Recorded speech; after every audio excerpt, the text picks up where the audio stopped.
So how did the Black Lab get 7 golf balls in its system? McKeithran says it was just an accident after playing a simple game. Participants will take turns running the 36-mile distance to Massena, and while it can be tiring, they say the cause is all worthwhile. While Bartlett enjoys going to car shows and showing off his Centurion for other people to see, he says it's not about fame or glory for his car, it's about inspiring other people. While Clarkson researchers have 2 different studies on coffee and on chocolate, a 3rd study is being done about the effects of hot chocolate. With hundreds of people taking part in the snowman making, many of them say it's not just about trying to beat a Guinness World Record, it's about building community.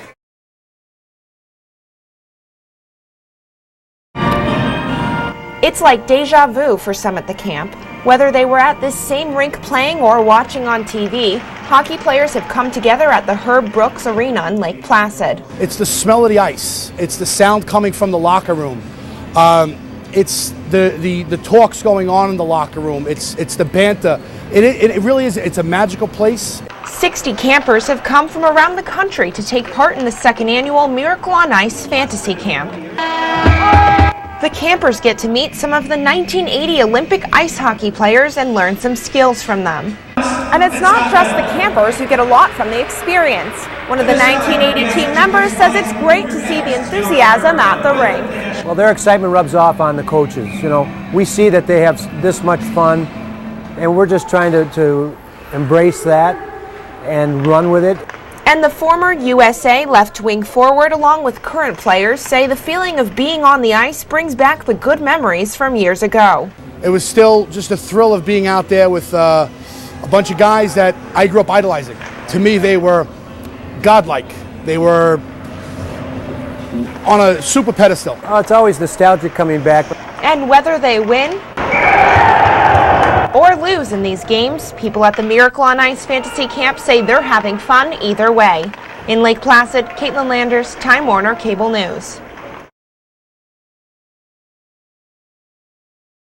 And they're off. About 85 people signed up for the 16th annual Law Enforcement Torch Run for Special Olympics. One of the Special Olympics athletes we spoke with says he takes part in both the run and games for his health. For the exercise, I lost 200 some pounds. I used to weigh 400, so I do it for the exercise and losing the weight.